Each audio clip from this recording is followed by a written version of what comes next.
علينا شيء لله لهم الفاتحة.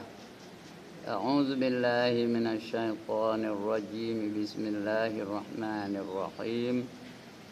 الحمد لله رب العالمين الرحمن الرحيم مالك يوم الدين. إياك نعبد وإياك نستعين. اهدنا الصراط المستقيم صراط الذين أنعمت عليهم غير المغضوب عليهم ولا الضالين.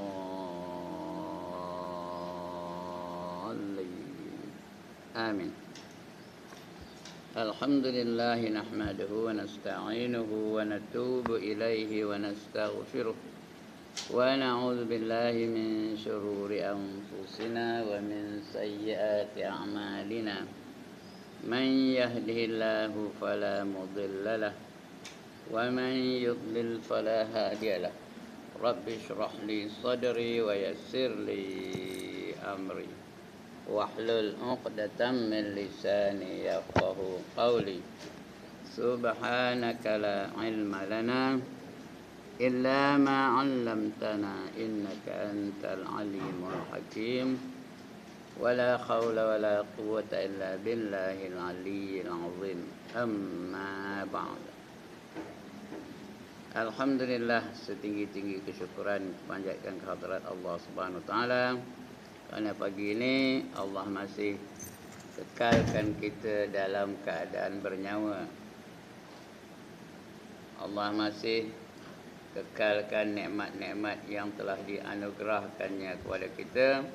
Mudah-mudahan kita dapat mensyukuri nikmat tersebut dan dapat kita pertambahan nikmat itu. Bukan bilangannya ditambah, keberkatannya ditambah ya.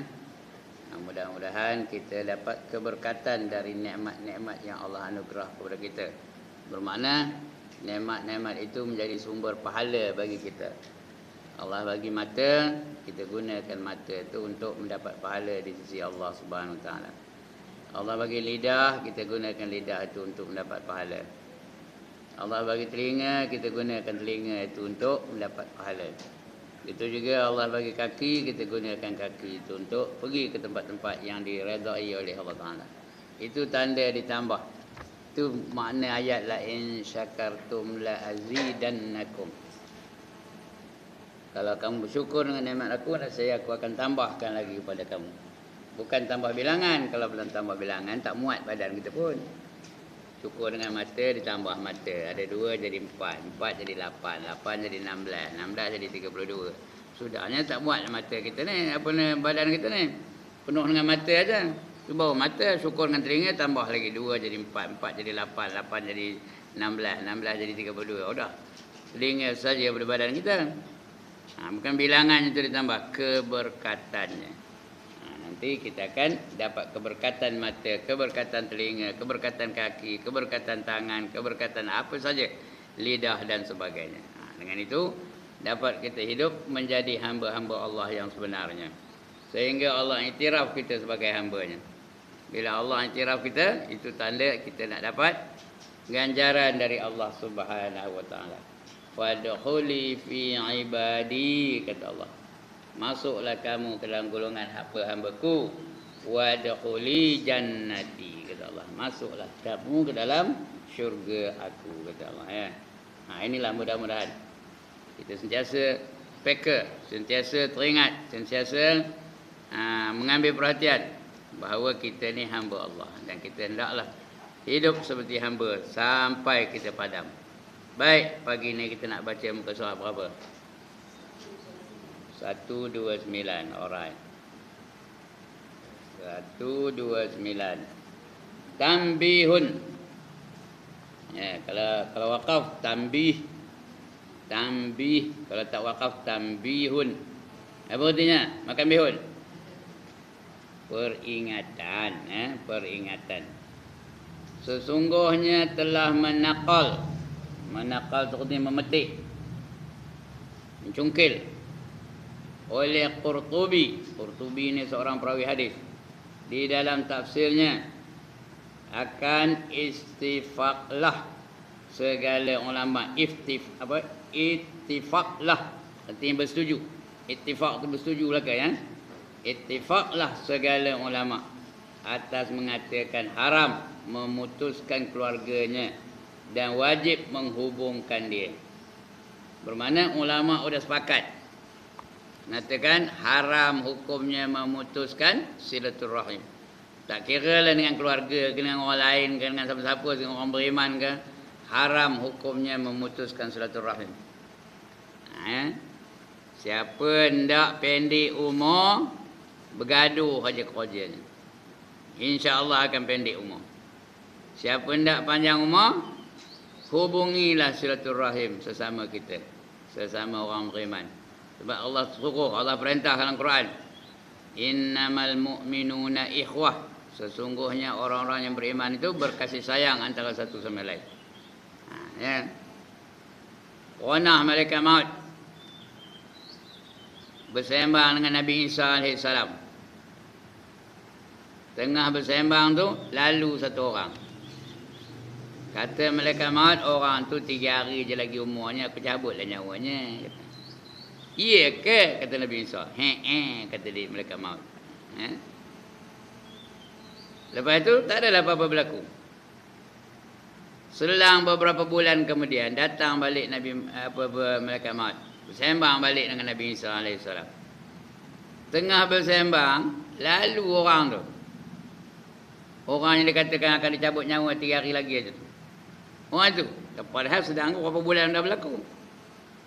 Mula Nabi Isa marah ke mereka maut. Kata kamu nak nyabut nyawanya 3 hari lagi aja. Ini dah berapa bulan tak ada mati lepas dulu. Elok aja dia. Kamu nipu ya?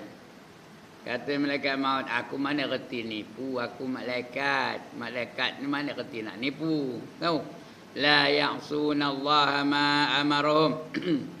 Mereka tidak derhaka dengan Allah tentang apa saja diperintahkan kepada mereka. Itu kerja malaikat, mana reti nak nipu.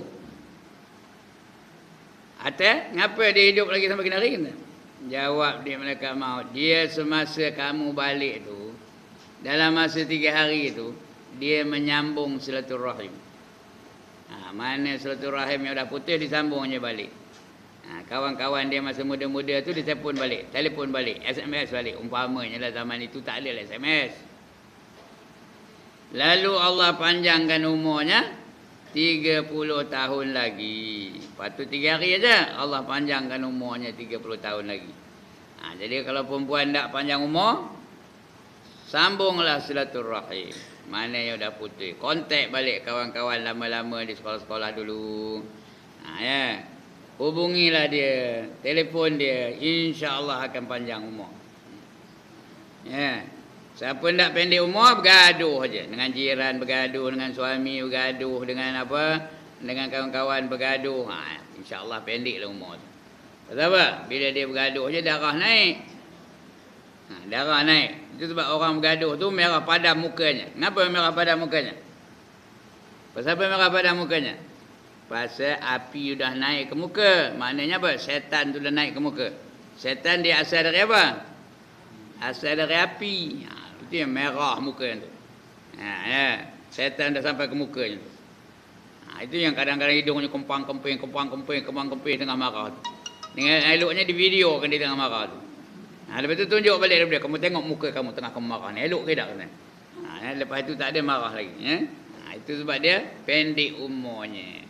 Darah tinggi selalu naik, cepat je naik. Selalu meruap je darah ni naik. InsyaAllah tak ada panjang umurnya. Lepas tu orang yang penyabar ni biasanya panjang-panjang umurnya. Okey. Bermula dikehendaki dengan memutuskan keluarganya itu, iaitu memutuskan perhubungannya yang telah terdahulu. Ada hubungan dengan keluarga, diputuskannya. Dengan tiada uzur syarak, tak ada sebab yang dibenarkan oleh syarak. Dia memutuskan hubungan dengan keluarganya, dengan maknya langsung, tak pernah bagi khabar pun. Tak pernah bagi khabar pada maknya pun. Telefon pun tidak, surat pun tak ada, mesej pun tak ada, SMS pun tak ada. Kelang kabut orang tu tak apa, khabar timah ni tak pernah menghubungi aku. Sihat ke, idak ke, elok ke, cucu aku apa khabarnya. Sebab itu puan-puan selalulah hubungi keluarga. Ya. Bukan dia mendak duit kita pun, dia nak dengar khabar je. Ya. Sekarang ni apa masalah nak hubungi keluarga? Telefon ada. Lagi apa? Telefon bimbit ada, ke mana pergi ada. Lagi SMS ada, email ada, Instagram ada. Semua ada. Jadi apa masalah nak menghubungi keluarga? Jadi buat satu jadual. Seminggu sekali aku mesti hubungi mak aku. Seminggu sekali aku mesti hubungi adik-adik aku dan sebagainya. Itu dia ya. Kalau kita putuskan hubungan tanpa ada uzur syarak, nescaya jadi fasik ya. Apa kata fasik? Berdosa. Dosa yang paling kecil fasik lah tu. Ya. Dia ada 3 jenis manusia ni. Kafir, itu yang melakukan dosa besar namanya zalim. Kemudian yang melakukan dosa kecil namanya fasik. Mana nak? Nak kafir ke, nak zalim ke, nak fasik? Perempuan, nak mana? Nak kafir? Tak nak juga. Nak zalim? Tak nak juga. Fasik nak? Tak nak juga. Jadi ketiga-tiga kita nak. Kita nak jadi orang yang beriman dan beramal soleh, baru dapat jaminan syurga dari Allah Subhanahu wa taala. Wallazina amanu wa amilus solihat ulaika ashabul jannah hum fiha khalidun, kata Allah ya. Dan mereka-mereka yang beriman dan beramal soleh, mereka itulah orang-orang yang menjadi penghuni-penghuni syurga. Kekal mereka di dalamnya selama-lamanya. Itu janji Tuhan tu tau. Orang yang beriman dan beramal soleh, mereka masuk dalam syurga, kekal pula dalam syurga tu selama-lamanya. Ya. Tapi siapa yang menderhaka kepada Allah, dia jadi 3 kemungkinan. Wa man lam yahkum bima anzalallah fa ulaika humul kafirun, kata Allah dalam surah Al-Maidah. Ayat yang berikut pula ujung itu apa kata dia? Wa man lam yahkum bima anzalallah fa ulaika humuz zalimun. Barang siapa tidak berhukum dengan apa yang diturunkan oleh Allah, dia menjadi orang yang zalim. Di ujung lagi ayat yang berikut pula tu, di ujung lagi Allah sebut wa man lam yahkum bima anzalallah fa ulaika humul fasiqun. Barang siapa tidak berhukum dengan apa yang diturunkan oleh Allah dalam Quran, maka dia jadi orang-orang yang fasik. Itu 3 kemungkinan. Kafir, zalim atau fasik. Ketiga-tiganya menjadi penghuni neraka. Pilihlah nak yang mana, nak kafir ke, nak zalim ke, nak fasik. Itu orang fasik. Jadi fasik ini ni apa? Maka nescaya jadi fasik ia dengan yang demikian itu. Maka tiada ada farak. Farak ni artinya perbezaan antara kebajikan yang terdahulu serta keluarganya itu, harta atau suratan atau suruhan atau ziarah atau lainnya daripada yang tersebut. Tak ada perbezaan, boleh buat apa suka. Dengan keluarga tu, hantar duit ke setiap bulan dengan harta dia, atau suratan dia, atau surat ke, atau suruhan pesan dengan kawan, kami baik, kami tak ada apa-apa, jangan risau. Bagi berita. Atau ziarah, sebulan sekali balik kampung, musim cuti ni baliklah. Hanya musim royan je balik, tak ada royan tak nak balik. Jadi biar biar berkala. Sebulan sekali ke, 2 bulan sekali ke, 3 bulan sekali ke balik. Daripada yang tersebut, maka memutuskan akan yang demikian ini, kemudian daripada mengerjakan dia dengan tiada uzur. Kalau tak ada uzur, tak ada uzur syarak, iaitu dosa yang amat besar pula tu. Dosa yang amat besar. Besar benar dosanya. Baik. Ada bangkangan? Tak ada. Atas bulan ni dah ada tak berita, hantar berita daripada mak? Ada tak? Alhamdulillah, ngangguk. Ada 2-3 orang ni ngangguk. Yang lain tu tak ada ngangguk pun. Bagilah berita kepada mereka. Bukan mereka hendak duit pun, Dapat dengar khabar baik tu seronok dia. Ini suatu faedah pada menyatakan kebajikan bagi segala orang yang menghubungkan keluarganya pada dunia dan akhiratnya. Kebajikan tu di dunia pun dapat. Dan samping tu dapat akhirat juga lagi. Pahala dapat, di dunia pun dapat. Di dunia ni dapat kegembiraan. Bila rajin menghubung dapat kegembiraan.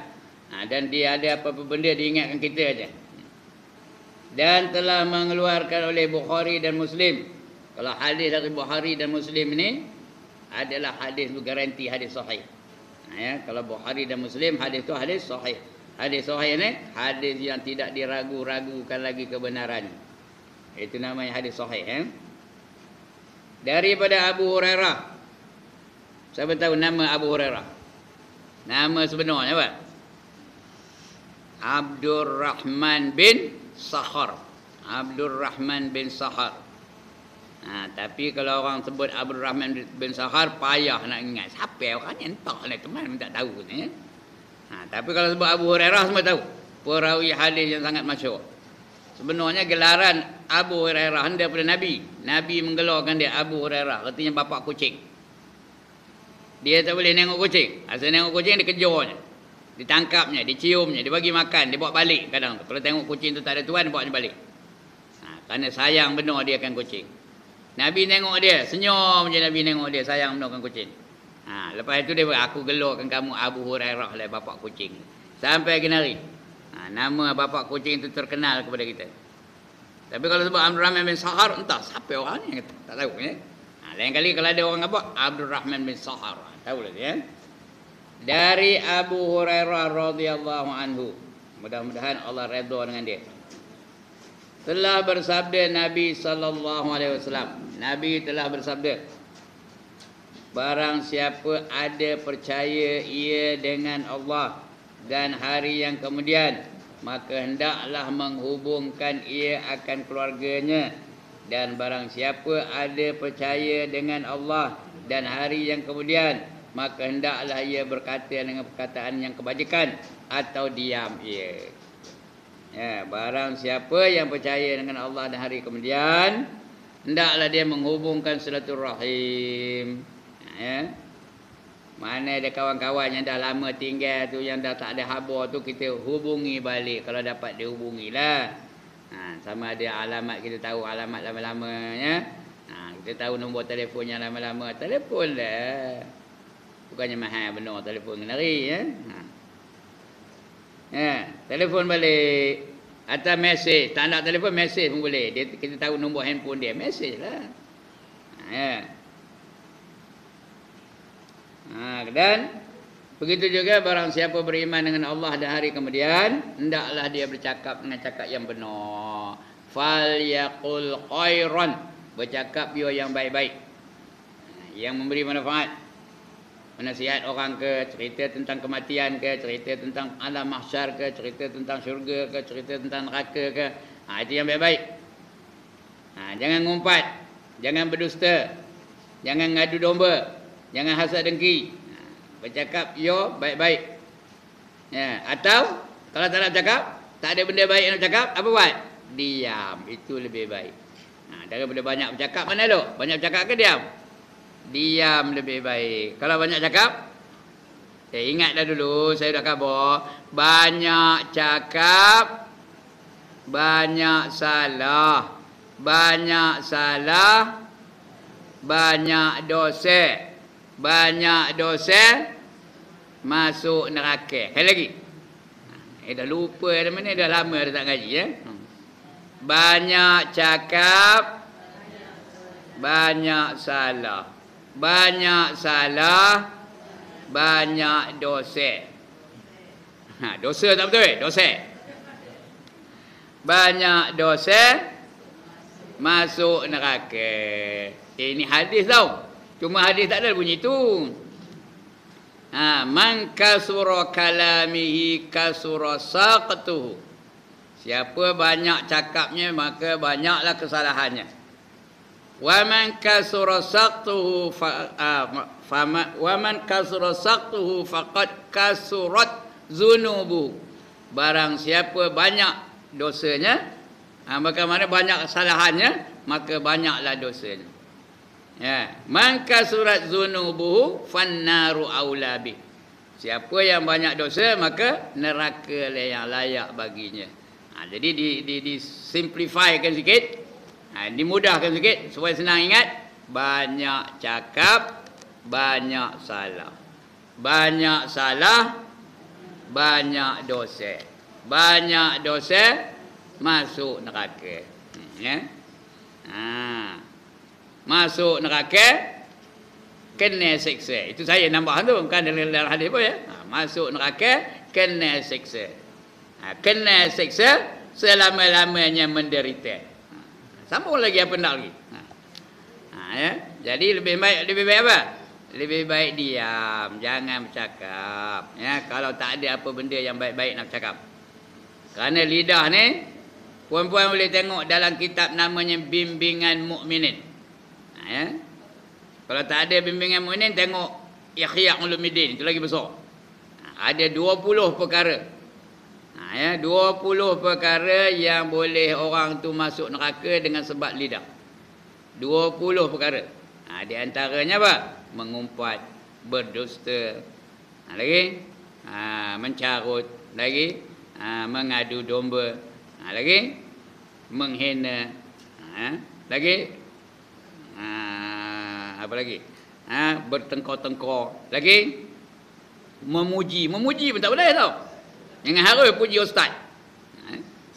Ustaz ini ke 4 orang ni yang puji. Kenapa? Kerana yang memuji tu kadang-kadang tak ikhlas. Yang kena puji pula tu kadang-kadang dia seronok, dia makan puji pula tu. Ada 6 kebinasaan orang muji tau. Jangan puji. Nak puji siapa? Puji Allah Ta'ala je. Yang lain jangan dipuji. Ya? Kecuali bila dipuji, dia bertambah imannya. Itu tak apa. Macam Nabi Muhammad pernah puji Abu Bakar As-Siddiq. Apa kata Nabi Muhammad? Kalau ditimbang iman Abu Bakar dengan iman seluruh alam, berat lagi iman Abu Bakar. Bila dipuji, orang itu tak ada pula Abu Bakar tu kembang aja hidungnya tak. Ya, bertambah kuat imannya, bertambah hebat pengorbanannya. Bila diminta sumbangan untuk peperangan Tabuk, apa dibagi Abu Bakar? Seluruh hartanya dibaginya. Itu orang yang boleh dipuji. Begitu juga Sayyidina Ali. Pernah Rasulullah puji Ali. Sahabat-sahabat dulu semua Rasulullah puji. Ya. Rasulullah pernah puji Ali. Apa kata dia? Ana madinatul ilm wa aliyum babuha. Kata, aku ni perbendaharaan ilmu dan Ali adalah pintunya. Kata, nak masuk dalam perbendaharaan ilmu aku, kena melalui Ali dulu. Kerana Ali pun ilmunya tak kurang daripada ilmu aku, kata dia Nabi. Ya. Tak ada pula kembang hidung ada. Umar pun dipuji oleh Rasulullah juga. Kalau ada Nabi selepas aku, maka Umar lah yang layak baginya. Ya? Yang paling layak Umar lah kata. Tak ada pula Nabi. Itulah komen. Tak tahu kau ingat aku komen kata. Tak ada Nabi cakap apa itu. Yang boleh cakap apa itu apa? Kalau Haji Ibrahim di apanya. Dipuji Nabi Muhammad. Ya? Kalau ditimbang iman Haji Ibrahim dengan iman seluruh alam, berat lagi iman Haji Ibrahim. Apa jawab? Apa jawab Haji Ibrahim kata? Oh, kau baru ini tahu ke? Aku dah lama dah tahu je. Ya. Orang-orang kau itu memang boleh dipuji. Nabi Muhammad sendiri Allah puji. Ada tak Allah puji Nabi Muhammad? Ada. Wa innaka la'ala khuluqin azim, kata Allah dalam Quran ya. Sesungguhnya kamu wahai Muhammad memiliki akhlak yang sangat mulia. Paling mulia akhlak Nabi Muhammad lah. Kalau kau itu boleh puji. Tapi kalau kau Ustaz Ibrahim, ya, ustaz-ustaz yang ada ni tu saya pujilah ya. Nak puji Allah yang memberi mereka kepetahan cakap, yang memberi mereka tu kebaikan akhlak dan sebagainya. Puji Allah. Alhamdulillah. Baru puji dia. Okey. Itu lidah. Berkata dengan lidah tu biar yang baik-baik aja. Lagi apa? Barang siapa ada percaya ia dengan Allah dan hari yang kemudian, maka hendaklah menghubungkan ia akan keluarganya. Dan barang siapa ada percaya dengan Allah dan hari yang kemudian, maka hendaklah ia berkata dengan perkataan yang baik berkata akan perkataan kebajikan atau diam ia. Dan telah mengeluarkan oleh Abu Ya'la daripada seorang lelaki. Lelaki tak sebut siapa-siapa, tapi orang adalah orang lelaki tu. Maka berkata ia, telah datang aku kepada Nabi sallallahu alaihi wasallam, dan padahal ia duduk di dalam perhimpunan daripada sahabatnya. Aku kata, engkau yang mendakwa akan bahawa sesungguhnya engkau Rasulullah. Maka sabda ia, na'am. Na'am tu apa tu? Apa kata na'am? He'e. Itu na'am. He'e katanya. Maka katanya, aku ya Rasulullah. Aku ya Rasulullah. Apa-apa segala amal yang terlebih kasih kepada Allah. Maka katanya, aku ya Rasulullah. Wahai Rasulullah. Dia tanya tu, apa amalan yang paling dikasihi oleh Allah Ta'ala? Maka jawabnya, iaitu percaya dengan kitab aku, percaya dengan Quran. Itu amalan yang paling baik. Iaitu percaya dengan kitabku, kata dia Nabi. Ya Rasulullah, kemudian daripada itu, maka sabdanya iaitu menghubungkan keluarganya. Kamu menghubungkan satu rahim dengan keluarga kamu. Jangan tak tegur adik-beradik, tak tegur. Kenapa tak tegur adik-beradik? Berebut nak kata pesaka. Apa kata pesaka yang rebutnya? Apa kata pesaka yang rebutnya? Apa? Gelang. Rantai panjang. Boleh tahan lah. Ini berebutkan pokok di sempadan. Pokok apa? Pokok apa? Pokok doroyan. Boleh tahan lah pokok doroyan. Pokok apa? Pokok doroyan. Boleh tahan lah. Lagi apa? Pokok macang. Boleh tahan lah. Lagi? Ya, pokok nyok. Boleh tahan lagi tu. Ini pokok terung rembang. Tahu ke nama apa pokok terung rembang? Terung yang kecil-kecil tu. Itu terung rembang. Bukan tanam pun, dia hidup sendiri. Berebutkan pokok itu sampai tak bertegur. Gaduh. Berperang. Jangan memutuskan silaturahim. Jadi biar sentiasa menghubungkan silaturahim. Mana yang dah hilang tu, yang dah tak dapat berhubung tu, dihubungi balik. Kemudian maka kata aku lagi, ya Rasulullah, apa segala amal yang terlebih murka dan marah Allah Ta'ala kepadanya? Allah marah kepada apa amalan yang paling dimarahi oleh Allah Ta'ala? Maka sabda dia, iaitu syirik dengan Allah Ta'ala. Syirik ni apa? Syirik ni ada 3 jenis syirik yang dipersetujui oleh ulama-ulama. Tengah ulama artikel ada 4. Tapi yang nombor 4 ni ada dipertikaikan. Syirik yang pertama namanya syirik jali.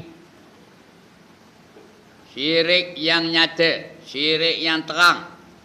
Macam orang Hindu nyembah tokong, orang Buddha nyembah gambar, orang Buddha nyembah gajah, orang Hindu nyembah lembu dan sebagainya. Mengatakan lembu itu Tuhan. Orang Jepun nyembah matahari, itu syirik jali namanya. Orang Majusi nyembah api. Itu syirik jali. Yang kedua syirik khafi. Syirik yang tersembunyi. Yang ramai orang tak sedar, kecuali mereka ada ilmu pengetahuan. Kalau tidak, dia tak sedar dia syirik tu. Syirik khafi namanya. Syirik yang sangat tersembunyi.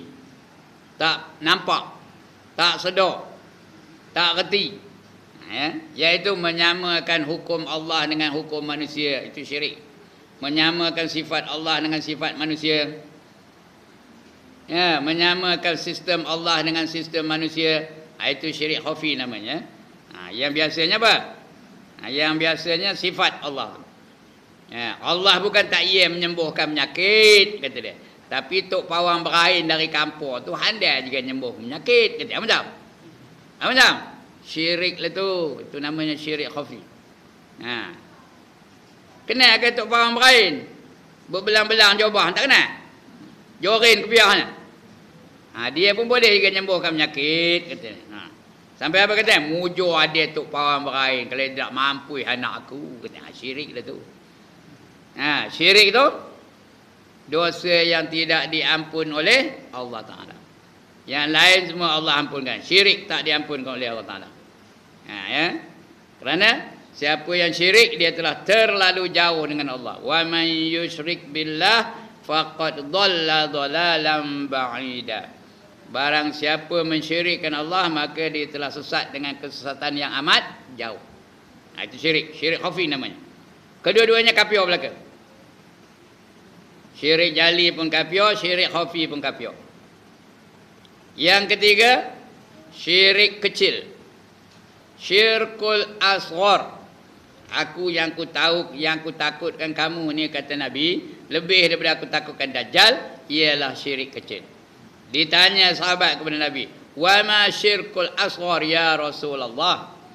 Apa yang dikatakan syirik kecil itu wahai Rasulullah? Jawab Nabi, ar-riya'u.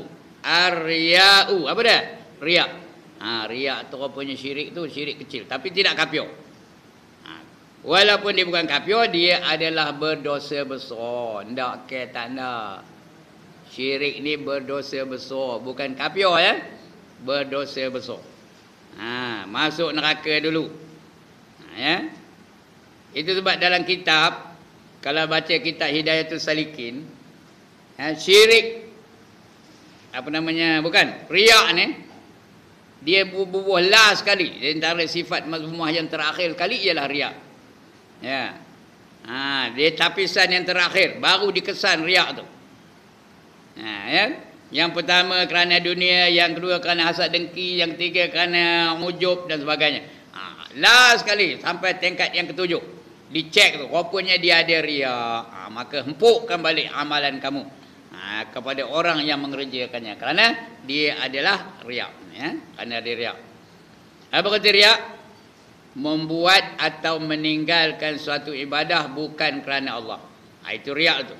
Kita semayang bukan kerana Allah. Kita tak semayang bukan kerana Allah. Riya' juga. Takutkan riya' adalah riya'. Kerana aku pakai tudung, kan kata aku ustazah pula, aku bukan ustazah kata. Takut aku nanti aku jadi riya' pula. Riya' lah tu. Takutkan riya' adalah riya'. Ya. Ini syirik kecil namanya. Tapi berdosa besar. Syiriknya syirik paling kecil, dia tidak kafir, tetapi dia berdosa besar. Kemudian yang nombor 4, ada syirik yang keempat.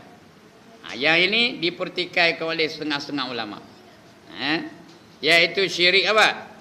Buat sesuatu perkara kerana hendakkan syurga dan kerana takut ke neraka. Itu syirik rupanya. Ngapa pakai tudung? Takut ke neraka. Syirik itu. Tapi syirik itu harus namanya. Syirik yang harus. Tidak berdosa dan tidak berpahala.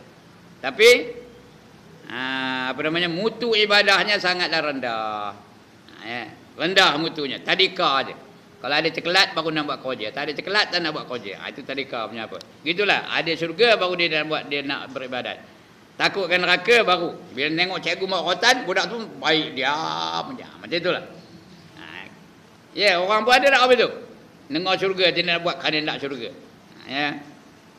Ada pun hadis-hadis yang menjanjikan syurga bagi sesiapa yang buat itu sebagai insentif semata-mata, dorongan.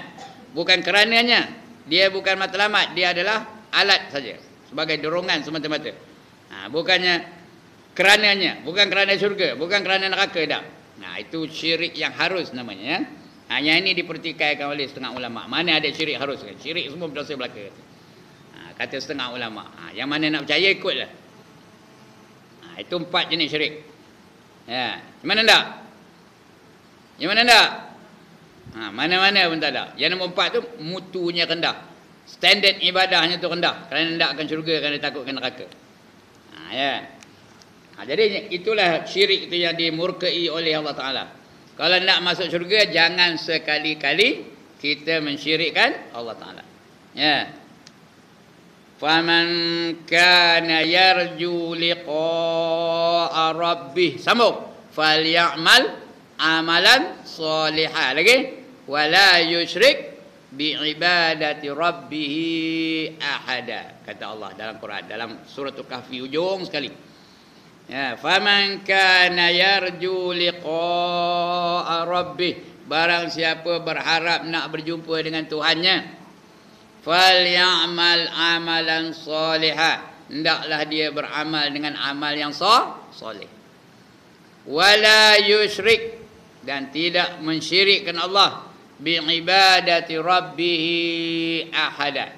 Jangan dia menyekutukan Allah dengan apa jua sesuatu daripada hamba-hambanya. Jangan mengatakan matahari itu Allah, jangan mengatakan lembu itu Allah, jangan mengatakan patung itu Allah, jangan mengatakan gajah itu Allah, jangan mengatakan orang itu Allah, ya. Jangan mengatakan orang itu mempunyai sifat macam sifat Allah. Ya, Allah menyembuhkan penyakit tu, pawang pun boleh juga menyembuhkan penyakit. Allah memberi rezeki, kerajaan pun bagi rezeki juga dengan aku. Syirik tahu. Mujur ada kerajaan. Kalau tidak aku tak langsung tak makan bukan. Kerajaan bagi aku beri bukan ya. Syirik tu. Kerana yang memberi kita rezeki siapa? Allah Taala. Kerajaan tu hanya salurannya saja. Orang yang bagi rezeki itu salurannya saja, bukannya yang sebenarnya hakikatnya siapa bagi rezeki? Allah Taala bagi rezeki ya. Ini syirik. Itu yang Allah murka sekali. Sebab itu sebelum kita memuja sesuatu, ingat dulu perkataan syirik ni. Syirik ke tak? Kita nak memuja seseorang, syirik ke tak? Kita nak kagum dengan seorang lain tu, syirik ke tak? Sampai ke peringkat syirik atau tidak? Kena faham yang tu ya. Itu sebab kena ngaji akidah puan-puan. Supaya kita jangan mensyirikkan Allah dengan sesuatu. Maka aku kata, ya Rasulullah, kemudian daripada itu apa pula? Lepas syirik apa? Maka sabda ia, iaitu memutuskan bagi keluarganya. Mutus apa yang diputuskan? Tali. Apa yang diputuskan? Silatur rahim. Hubungan kekeluargaan. Hubungan kemesraan. Ya? Kemudian memutuskan bagi keluarganya. Al-hadis. Ya. Dan telah mengeluarkan oleh Tabrani. Ini seorang lagi perawi hadis namanya Tabrani. Dan Ibnu Hibban. Daripada Abu Zar. Abu Zar ni seorang sahabat. Abu Zar Al-Ghifari, seorang sahabat yang sangat tegas, yang sangat kasar, garang. Dia tegas. Mula-mula dia masuk Islam, dia pun komplain dengan Rasulullah. Apa saja kita diam-diam aja? Ngapa tak kita serukan kebenaran ni kepada orang ramai? Kata. Masa itu Rasulullah berbisik-bisik dulu dengan sahabat-sahabat. Cara dakwahnya berbisik-bisik dulu. Marilah kita masuk Islam. Tak ada terang-terangan tau. Kenapa? Kerana masa itu baru mula orang mengenal Islam, dakwah Islam baru nak bermula. Jadi Rasulullah pun mula-mula berbisik-bisik aja, jumpa seorang ajak, jumpa seorang ajak, jumpa seorang ajak. Ya, dia komplain dia Abu Zar, apa hal bisik-bisik ni kata. Mari kita terang-terang, kabur pada orang ramai, kamu jangan menyembah berhala, kamu jangan menyembah patung, kamu jangan hanya nak menyembah Allah saja. Dia pun pergi di atas batu besar dekat Mekah tu, dia pun mensyarah tu depan tu. Kamu ni semua bingung, bangang, tongong, menyembah patung tak boleh buat apa-apa. Dia bukan boleh nyawa, dia bukan nampak matanya, dia bergerak pun tak boleh. Yang kamu sembah dia apa-apa? Bingung kamu ni. Bangang kamu ni, tengin kamu ni. Mun dia pelupuh dia orang Mekah tu pensan. Sampai nak dibunuh dia tahu. Kerana dia berdakwah menyeru secara terang-terangan. Ini nama Abu Zar. Mula nak dibunuh dia ada orang melarang jangan dibunuh. Dia ni datang dari Ghifari. Ghifari itu satu kampung yang perjalanan antara Mekah dan Syam. Tahu Syam? Sekarang ni Syria. Kamu nak pergi ke Syam, nak berdagang, kena lalu Ghifari. Ini orang Ghifari. Nanti dikepung dia orang Ghifari kamu, langsung kamu tak boleh lepas. Kata. Tak jadi bunuh. Takut pula dia. Ini Abu Zar. Dia hidupnya lama. Zaman Rasulullah ada, zaman Abu Bakar ada, zaman Umar pun ada. Dia umur 90 tahun baru mati. Ini dia Abu Zar Al-Ghifari. Banyak benar dia merawikan hadis. Baik, kita cerita Abu Zar Al-Ghifari. Apa kata dia? Ya. Radhiyallahu anhu, berkata ia. Rasulullah macam kata ya, telah berpesanlah akan daku oleh kekasihku. Siapa kekasih dia? Rasulullah sallallahu alaihi wasallam, kekasih Abu Zar tadi.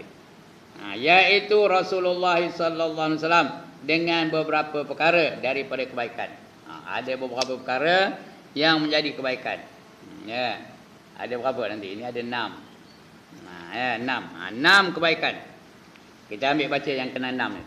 Yang pertama, dan berpesan ia akan daku bahawa tiada ia memberi aku tilik kepada orang yang di atasku. Ya, dan bahawa suruh aku tilik kepada orang yang di bawah daripada aku. Faham ke ni? Jangan tengok orang yang lebih dari kita. Jangan tengok kata. Kalau tengok kata, kita nak jadi macam dia. Kita kalau tengok jawatan kita tu, rendah benar jawatan aku ni. Aku ni kopral aja. Dia tengok apa? Tengok apa? ASP je. Aku dapat jadi ASP kan bagus. Dia tengok kata je. Itu angan-angan namanya. Angan-angan. Kalau angan-angan apa jadinya? Binasalah orang yang angan-angan aja. Dia tengok kata aja. Tapi kalau dia bercita-cita dengan usaha untuk mendapat pangkat seperti di atas, itu tak apa.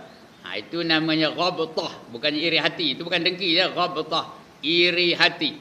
Envy kata bahasa orang putihnya, ENVY. Envy. Itu tak apa.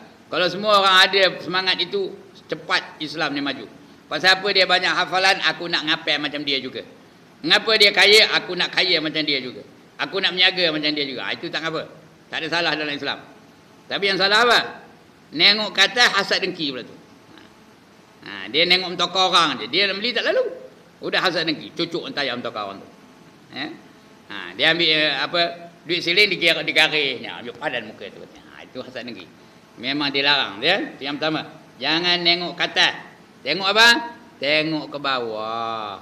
Kamu kata kamu susah. Ada tak orang lain yang lebih susah dari kamu? Kamu kata kamu sakit, ada tak orang yang lebih sakit dari kamu? Kamu kata kamu miskin, ada tak orang yang lebih miskin dari kamu? Itu tengok ke bawah. Baru kita sedar. Jadi tengok bawah, jangan tengok kata. Kalau tengok kata memang tak puas hati je. Yang kedua, dan telah berpesan ia akan daku dengan kasih sayang yang bagi segala orang yang miskin dan orang yang hampir daripada mereka itu. Kasih sayang kepada orang yang miskin. Macam Rasulullah lah. Rasulullah dia lebih kasih kepada orang miskin daripada orang yang berada. Tengok dalam surah Zanji tu. Apa kata dia Ja'far Abbas Zanji? Wa yuhibbul fuqara wal masakin. Apa katanya? Dia sangat kasih kepada orang-orang yang fakir-fakir dan juga orang yang miskin-miskin. Itu Nabi wa yajlisu ma'hum. Kalau ada kumpulan orang miskin dan kumpulan orang kaya, dia pergi ke mana? Dia pergi di kalangan kumpulan orang miskin. Itu Rasulullah. Sentiasa memuliakan orang miskin. Itu pesan Rasulullah. Yang ketiga, dan telah berpesan ia akan daku bahawa suruh aku hubungkan akan keluargaku. Hubungilah keluarga masing-masing. Kalau belum hubungi mak, sekarang terus telefon mak. Kalau belum hubungi bapa, telefon bapa. Kalau mak duduk jauh dengan bapa, hubungi kedua-duanya. Begitu juga adik-beradik kita. Yang dah lama kita tak dengar khabar, hubungi mereka. Kawan-kawan yang dah lama tak jumpa, hubungi mereka. Panjang umur tu tahu. Dan yang keempat, dan telah berpesan ia akan daku. Rasulullah juga pesan akan daku. Apa? Bahawa tiada aku takut kepada hukum Allah jikalau mencercai oleh orang yang mencercai sekalipun. Kalau orang cerca aku, orang maki aku, orang hina aku kerana nak melaksanakan hukum Allah, aku tak takut. Jangan takut. Ini pakai tudung sudah takut. Pakai tudung kata demi aku ustazah pula, kata demi aku alim benar, tak ada orang alim macam aku ni. Langsung buka tudung. Udah ngelembung aja rambut keluar. Tahu kan ngelembung rambut? Nampak ngelembung aja rambut keluar tu. Jangan takut nak melaksanakan perintah Allah. Kerana apa hukum tudung? Apa hukum bertudung? Wajib. Apa erti wajib? Ya Allah, apa erti wajib? Dibuat dapat pahala, ditinggalkan berdosa. Kedudukannya apa? Mesti buat. Sekali lagi, one more time. Dibuat dapat pahala, ditinggalkan berdosa. Kedudukannya mesti buat. Itu erti wajib ya. Siapa meninggalkan daripada bertudung, maka dia berdosa. Selai aja keluar rambutnya ditonton oleh lelaki ajnabi, apa macam? Dia akan digantung dengan rambut-rambutnya sekali. Kemudian dipakaikan dengan kasut neraka. Lepas tu mendidih otaknya. Ya, otak tu menggelegak. Kasut pakai di kaki, otak di kepala menggelegak. Ya. Kerana hukumnya wajib. Ada dalam Quran. Ya ayyuhan nabi qul li azwajika wa banatika wa nisa'il mu'minin yudnina 'alaihinna min jalabibihin. Kata Nabi, kata Allah ya. Dalam surah mana? Surah Al-Ahzab, kalau tak silap saya. Ayat 59. Wahai Nabi, beritahu kepada isteri-isteri kamu dan anak-anak perempuan kamu dan wanita-wanita yang beriman, hendaklah mereka melabuhkan tudung kepala mereka hingga sampai ke paras dada. Jadi tudung tu biar sampai ke dada ya. Jangan pakai apa? Jangan pakai tudung singkat aja. Biar sampai ke dada. Ini perintah Allah ni tau. Biar sampai ke dada. Baik. Itu hukum wajib ya. Yang haram apa kerti haram? Apa kerti haram? Jangan dibuat. Bila dibuat dapat dosa. Ditinggalkan dapat pahala. Kedudukannya udah. Kedudukannya mesti ditinggalkan. Itu haram ya. Seperti berjudi, minum arak, mengumpat ya, dan sebagainya. Itu haram. Jangan dibuat. Jadi dia pesan tu, jangan kerana takut dicela orang, dia melakukan perkara-perkara yang dimurkai oleh Allah Taala. Mana takut dicela di orang ke dicela oleh Allah? Mana nak? Kita takut dicela oleh Allah Taala. Orang nak cela lah, lantaklah ya. Bukannya rosak apa pun. Baik. Yang kelima, dan telah berpesan ia akan daku bahawa suruh aku kata akan perkataan yang sebenarnya, dan jikalau atas diriku, dan jikalau ada pahit sekalipun. Ya, Rasulullah kata qulil haq walau kana murra. Berkatalah yang benar walaupun pahit orang menerimanya. Ya, kita nyuruh orang buat kebaikan ni bukan semua orang suka. Ya. Cuba suruh makcik-makcik yang tua tu suruh dia pakai tudung. Dia semua hidup tak pernah pakai tudung. Apa macam? Marah dah? Marahnya. Saya pernah kena marah pasal ngabur seorang suruh bertudung. Masa itu saya cikgu lagi. Sekarang ni cikgu juga. Cikgu ni sampai bila pun cikgu ya. Saya suruh pakai tudung. Bapak saya pun tak pernah nyuruh saya. Cikgu pun yang pandai-pandai benar. Takut masuk neraka esok kata saya. Kata dia, lantak antum masuk neraka. Lantak masuk neraka. Punyalah garang ya. Tapi masa itu aja garang. Lepas itu saya jumpa balik 4-5 tahun lepas itu dia tukar di kawasan itu. Jumpa balik 4-5 tahun dia. Tengok dari jauh dah senyum macam tengok. Ya, senyum dari siapa budak perempuan senyum dengan aku. Ndak kangku ke ni? Tengok-tengok budak yang saya tegur dulu. Rupanya dah bertudung, lingkup tudungnya. Alhamdulillah. Lah mati saya lah. Alhamdulillah. Ya? Entah kerana saya negur itu ke, kerana dia datang kesadaran kemudian, saya tak tahulah ya. Tapi akhirnya bertudung juga dia. Alhamdulillah. Ya. Jadi lantaklah. Walaupun dia marah. Ketika itu dia mungkin marah. Mungkin saya negur tu tak betul ke caranya. Tak tahu lah, mungkin tak ada hikmah kan. Menyebabkan dia tak boleh menerima kerja-kerja itu. Tapi akhirnya dia bertudung juga. Alhamdulillah. Kita pun begitu juga. Nasihat baik-baik. Ya. Bila orang tu derhaka kepada suami ke, khabar baik-baik. Nengkin suami aja kerjanya, khabar baik-baik. Mudah-mudahan dengan itu dia berubah. Itu suruh berhijrah tu. Berhijrah tu bukan pindah ya. Berhijrah sikap, tukar sikap. Okey. Bahawa suruh aku kata akan perkataan yang sebenarnya, dan jikalau atas diriku, dan jikalau ada ia pahit sekalipun, walau kana murra ya. Walaupun pahit, aborkan juga. Dan yang keenam akhir sekali, dan telah berpesan ia akan daku bahawa aku membanyakkan daripada membaca la haula wala quwwata illa billahil aliyyil azim. La haula, tiada daya, wala quwwata, tidak ada kekuatan aku untuk melakukan kebajikan, untuk mencegah, untuk meninggalkan kejahatan. Tak ada daya, tak ada upaya, tak ada kekuatan. Illa, melainkan billah, dengan izin Allah. Al-Aliyyil Azim, yang amat tinggi lagi amat agung. Allah Maha tinggi, Maha agung. Kalau kita tak lalu, bukan daya kita. Puan-puan boleh datang ni, ngapa boleh datang? Dengan izin Allah baru boleh datang. Kalau tak boleh. Saya boleh datang kenapa? Kerana dengan izin Allah. Kalau tak boleh datang. Boleh ngajar pula kejap ni sampai dah berapa minit saya ngajar dah? 50 minit dah ngajar. Mengapa boleh ngajar sampai 50 minit? Dengan izin Allah Ta'ala. Kalau Allah tak izin, tak boleh. Tak ada keluar suara. Macam mana nak ngajar? Perempuan pun boleh belajar apa? Dengan izin Allah Ta'ala. Boleh tak Allah pekakkan telinga perempuan? Boleh ke tak boleh? Langsung tak dengar apa saya cakap.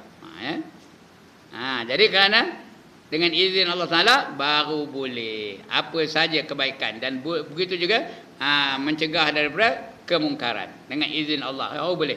Itu sebab dia kita apa-apa hal pun banyak sebut. La khawla wa la quwwata illa billahil aliyyil azim. Itu sebab bila disuruh kita hayya 'alas salah. Apa jawab?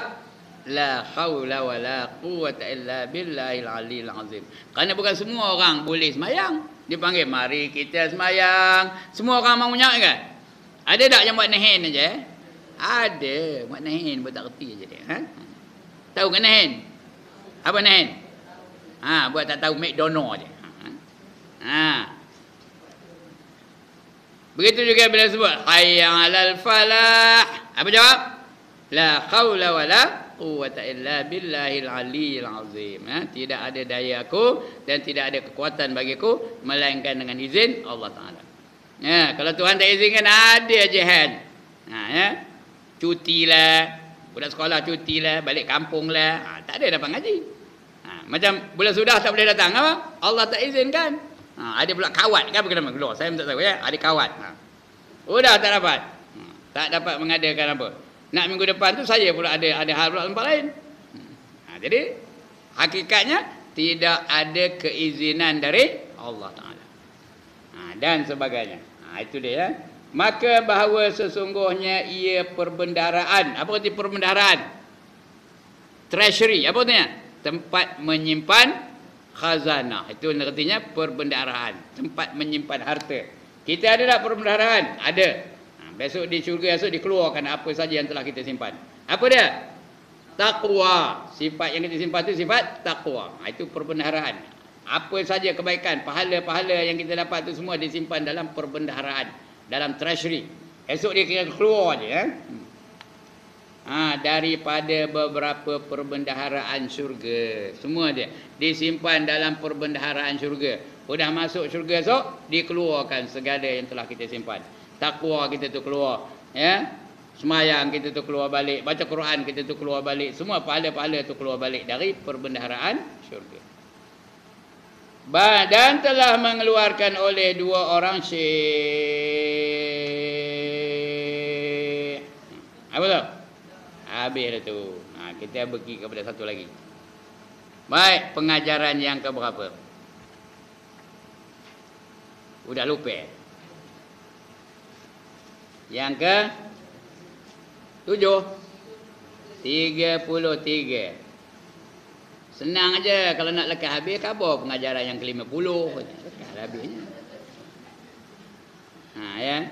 Yang ke-33. Saya bukan apa pun, bukan tanda pun. Ke-33. Alright.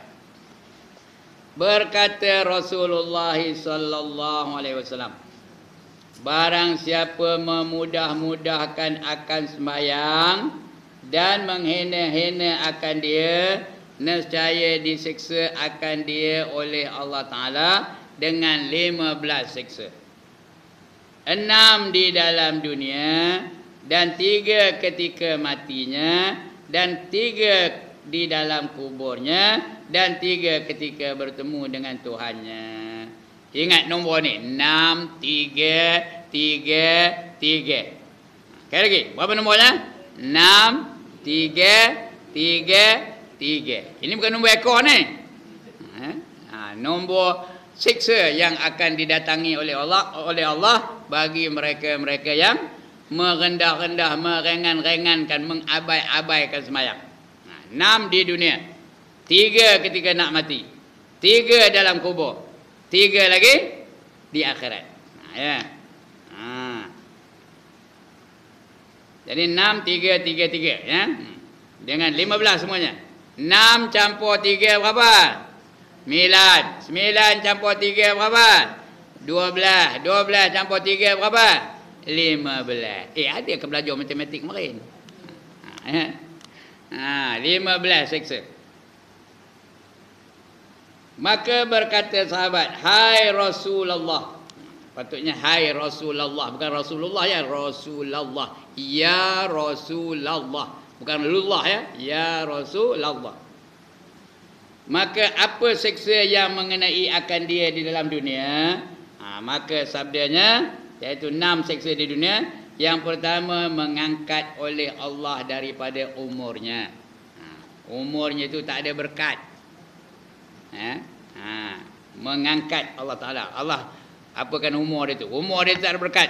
Walaupun dah tua, sudah umur 74, tak ada berkat umurnya. Masih sudah tua umur 74 pakai seluar pendek lagi. Ada orang apa itu? Umur dah dekat 80, pakai gaun lagi, nampak betihnya, nampak pahanya. Nyemur kain. Apa? Nyemur kain, ketang dada lagi. Dia diangkat umurnya, tak ada berkat. Kita nengok dia pun berserabut je rupanya. Nengok dia pun berserabut je. Kalau orang yang soleh-soleh tu, ya, tok guru saya dulu, saya nengok dia tu, umur dia dah 100 tahun tau. Berseri-seri mukanya, bersinar-sinar saja rupa mukanya. Dia dah umur 100 tahun. Kalau dia berdiri macam dia rukuk tau, macam dia rukuk tu berdiri je. Itu tok guru saya dulu. Ya. Itu tandanya berkat umurnya. Ya. Nengok saya sampai nengok berserabut nengoknya. Ini orang saleh tu bila nengok apa? Tenang aja. Rasa selesai masalah nengok dia tu. Ya. Itu yang pertama. Yang kedua, mengangkat oleh Allah Ta'ala akan berkat daripada rezekinya. Rezekinya tak berkat. Dapat rezeki tapi tak berkat. Dapat duit, apa dia belinya? Apa dia belinya? Dia belinya saksofon. Lepas itu malam-malam dia pergi ke ujung-ujung ranjung rumah, dia pun tiup.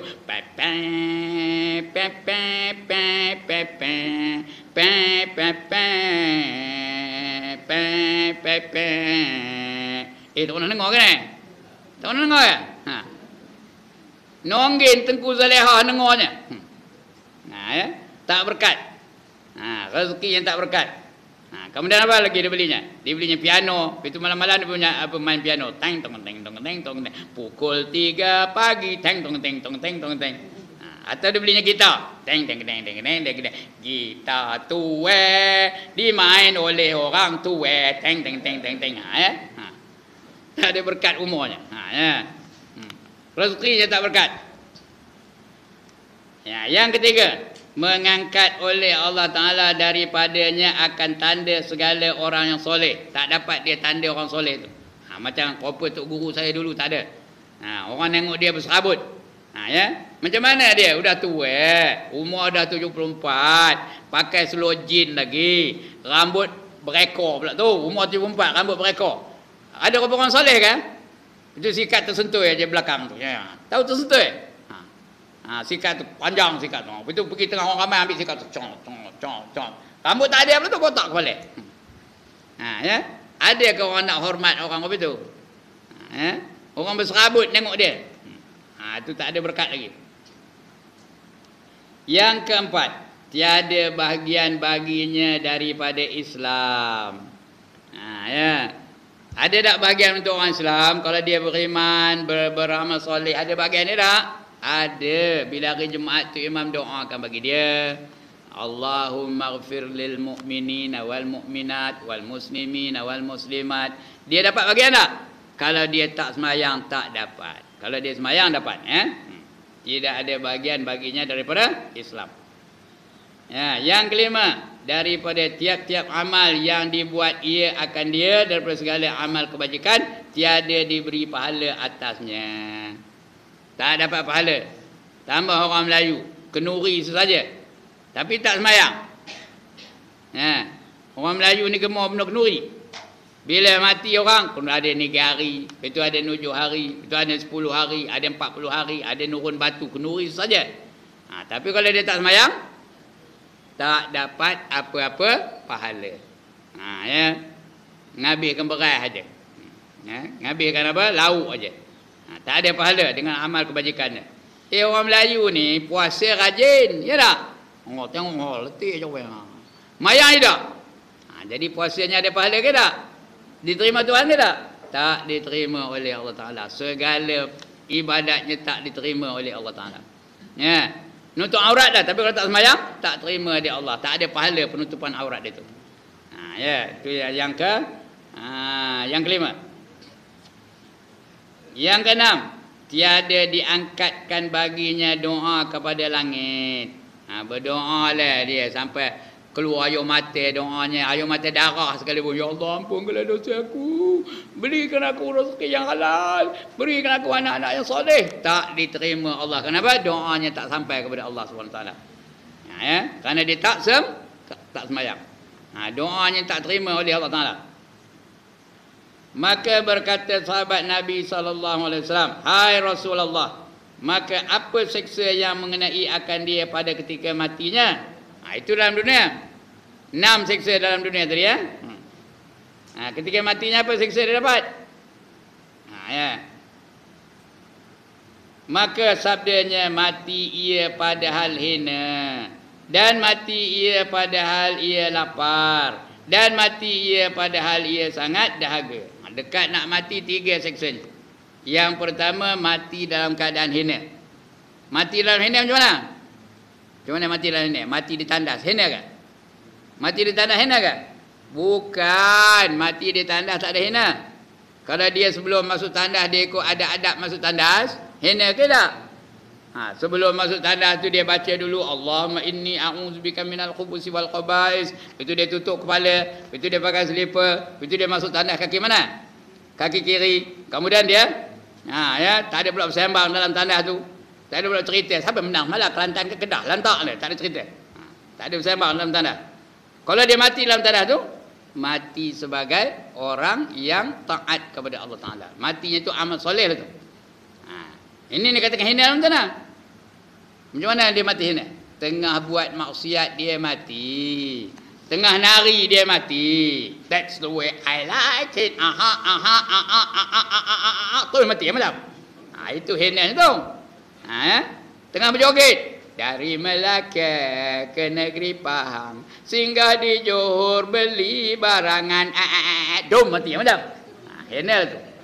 Tengah melakukan maksiat. Ya, tengah mesyuarat. Tengah mesyuarat apa? Agendanya nak buang tok guru. Nak buang tok guru. Kenapa? Kerana dia kongge. Tahu kongge? Allah dia tak tahu kongge. Kerengga tak tahu. Dalam masjid banyak ada kongge. Banyak surau pun banyak kongge, masjid pun banyak kongge tahu. Kongge tu kalau dia duduk atas pokok jambu, dia makan ke tak buah jambu tu? Makan ke? Mana siapa yang katanya ustaz yang kata makan? Mana? Makan ke dia buah jambu? Tidak. Tapi cuba dia panjat pokok jambu tu, kongge ada atasnya. Apa dia buat di kongge tu? Dikokok-kokoknya, digigit-gigitnya. Padahal dia bukan makan pun. Itu kongge. Dia tak ada makan buah tu, tapi cuba try makan. Cuba panjat pokok tu, dikokok-kokok, digigit. Itulah kongge di masjid. Dia tak boleh nak ngajar, tak bagi orang lain ngajar. Itu kongge tu. Ada ke tak? Masjid kita ni tak lah. Masjid Abu Bakar ni saya tengok dalam Facebook tu banyak benar aktiviti-aktivitinya. Dan saya pun dijemput juga. Kalau kongge dibagi tak saya datang. Tak dibaginya. Saya pun dijemput juga tapi saya tak dapat. Jadi tu ajalah ya. Jadi Masjid Abu Bakar ni okey, tak ada kongge. Tapi ada tak masjid kongge? Ada tak banyak kongge dalam masjid? Ada. Di antaranya bilal kongge.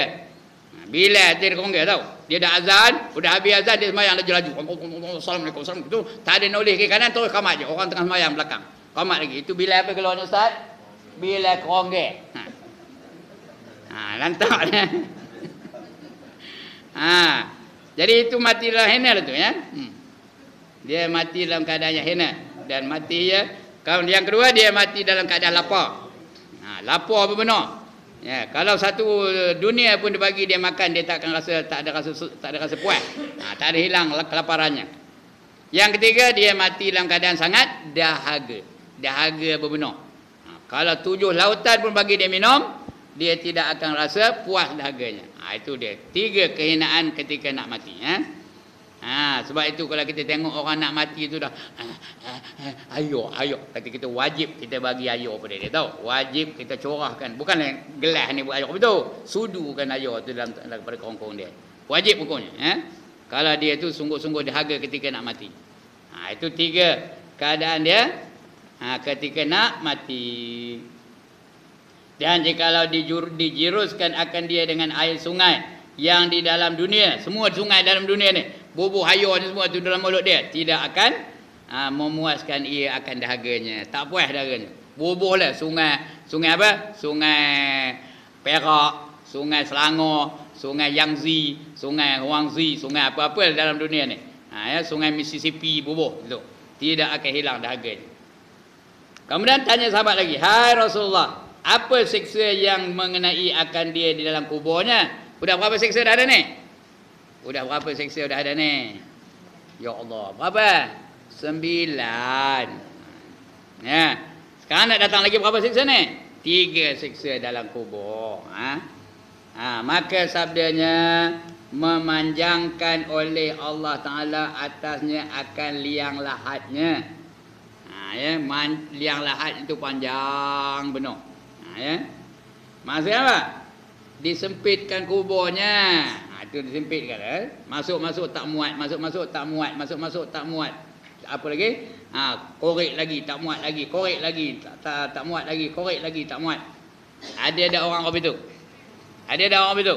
Korek tanah tak muat, korek lagi, besarkan sikit tak muat, besarkan sikit tak muat. Ada tak? Ada.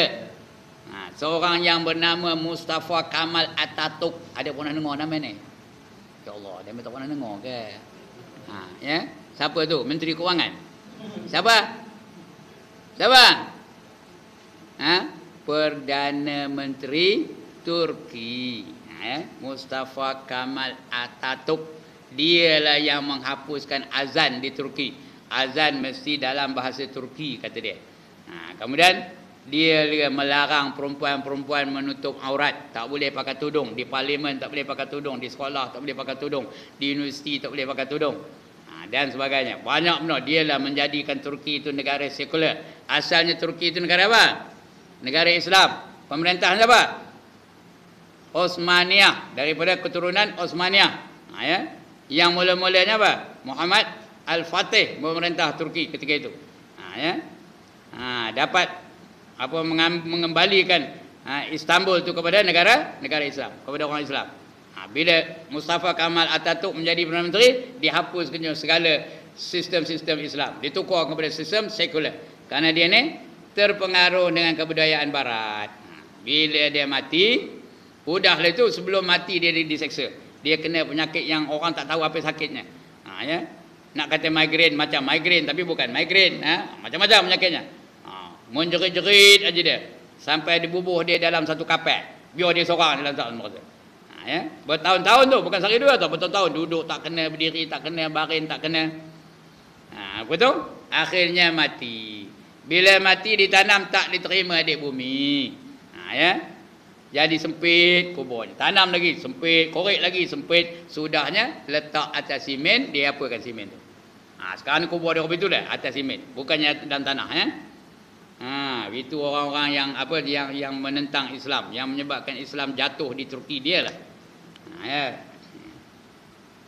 Sebab itu kita dalam hidup ni dengan zalim. Kalau zalim dari dunia lagi Allah balas. Ada seorang lagi namanya Ariel Sharon. Kenal ke siapa Ariel Sharon? Tu orang kafir tu. Siapa?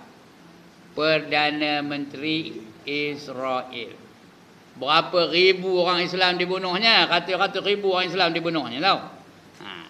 Akhirnya 8 tahun menderita. 8 tahun dia terde'er. Tahu terde'er? Ya Allah, dia tak roti terde'er. Terde'er tu roti terbaring. Itu terde'er. Sebut terde'er. Nak betul-betul sebut. TDA. Imalahnya nak betul Ustaz. Tahu imalah?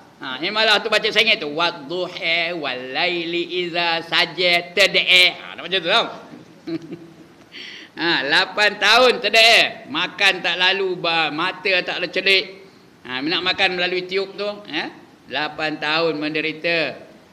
Bila udah mati, kuburnya pula ada gempa bumi. Di kubur dia je. Itu dia. Ariel Sharon namanya. Jadi jangan kita zalim macam Ariel Sharon. Baik. Ini dia. Itu dalam kubur. Di apa? Disempitkan kubur tu bagi dia.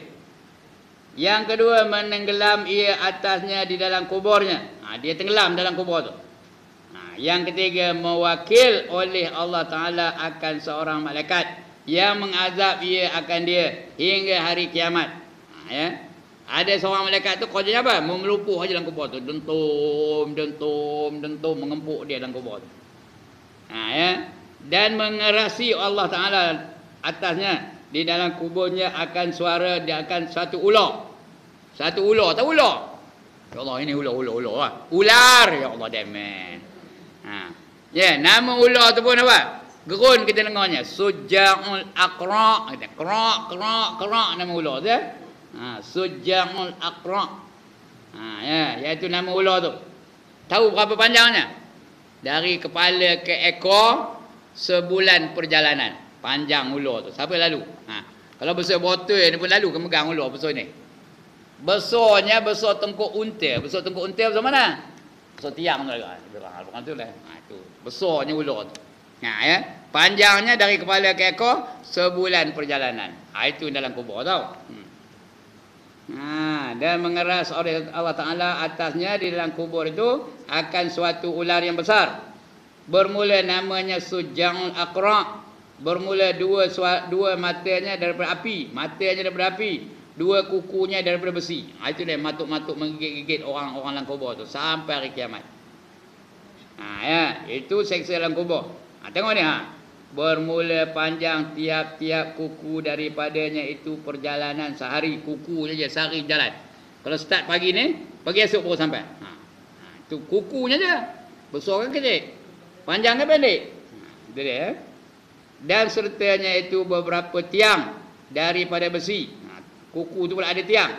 Maka berkata ia akan mayat seperti suara halilintar. Bukan lembut suaranya macam halilintar. Yang membelah padahal berkata ia telah menyuruh akan daku oleh Allah Ta'ala Tuhanku bahawa aku palu tu apa ni? Aku pukul, aku palu akan dikau kerana engkau sia-siakan sembahyang.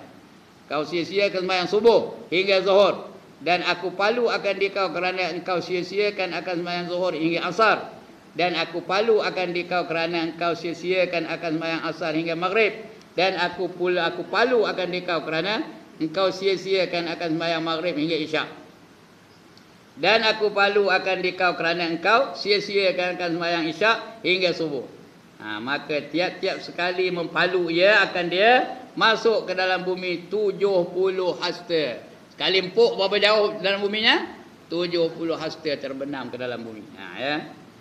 Maka masuk oleh malaikat itu dan akan kukunya. Bila masuk dalam bumi, malaikat tu congkir balik dengan kukunya yang panjang sehari perjalanan tadi. Di dalam bumi, maka mengeluarkan ia akan dia. Kemudian maka memalu ia akan dia pula. Maka sentiasalah ia mempalu hingga hari kiamat. Na'udzubillahi minha. Berarti na'udzubillahi minha. Kami minta lindung dengan Allah darinya. Dari mana? Dari ular tu. Artinya aku berlindung. Itu bukan aku tu, kami. Na'u tu artinya kami. Kami berlindung dengan Allah Ta'ala daripadanya. Daripada api tadi. Kemudian itu baru dalam kubur. Di akhirat apa dia?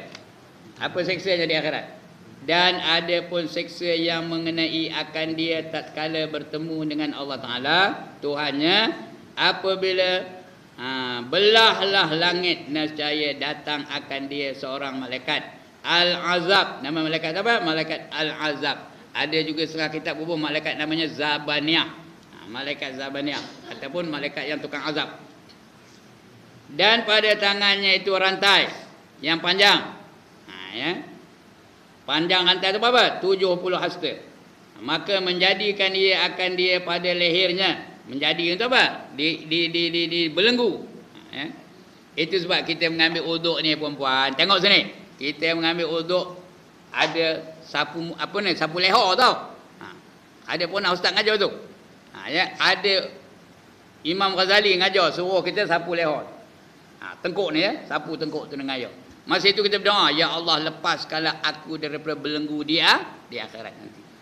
Walaupun setengah ahli-ahli fiqh mengatakan ini bid'ah. Tapi Imam Ghazali mengatakan ini adalah sunat. Jadi nak percaya siapa? Nak percaya ke ustaz-ustaz yang baru-baru ni ke nak percaya Imam Ghazali? Imam Ghazali kata sunat menyapu tengkuk tu. Ya. Doa masa itu, ya Allah lepaskanlah aku daripada belenggu akhirat. Belenggu di akhirat nanti. Ya. Nanti kerana takutnya ni lah. Dia belenggu dia dengan rantai dari neraka. Ya. Maka menjadikan ia akan dia pada lehernya, kaki tangan diikat sampai ke leher. Lepas tu dia masukkan dalam mulut. Rantai neraka tu dia masukkan dalam mulutnya. Lepas tu dia keluarkan ikut mana? Ikut ponggongnya. Ya. Ikut duburnya. Dia masukkan dalam mulut, keluar ikut dubur. Lepas tu diikat semula. Lepas tu diheret daripada kubur sampai ke padang mahsyar. Itu seksa di akhirat ya. Kemudian maka dimasukkan ia ke dalam mulutnya dan mengeluarkan ia akan dia daripada duburnya. Kemudian menghela ia, diikat balik, dihela, ditarik, diheret. Akan dia sekali di atas mukanya. Dia pun melurut muka itu daripada tanah dia, pada pasyur tu. Ya. Dan sekali atas belakangnya. Begitu, mula-mula mukanya kena heret, lepas itu belakangnya pula kena heret. Dia berpusing-pusing, berbalik-balik.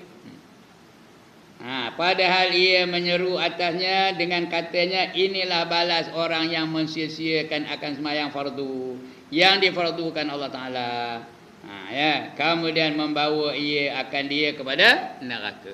Lepas itu dia heret terus masuk dalam neraka. Apa nama neraka dia masuk? Apa nama nerakanya? Saqar nama nerakanya. Ditanya Allah neraka Saqar tu, ma salakakum fi saqar? Apa menyebabkan kamu ini masuk dalam neraka Saqar? Qalu lam naku minal musallin. Kata jawab orang neraka Saqar tu. Berkata mereka bahawa kami ini daripada golongan orang yang tak sembahyang. Itu nanti akan masuk dalam neraka yang bernama Saqar. Itu nasihatnya. Itu yang apa nama? Seksa ketika di akhirat. Sembahyang olehmu hai anak Adam, jangan engkau mudahkan akan sembahyang, kerana sembahyang itu tiang agama.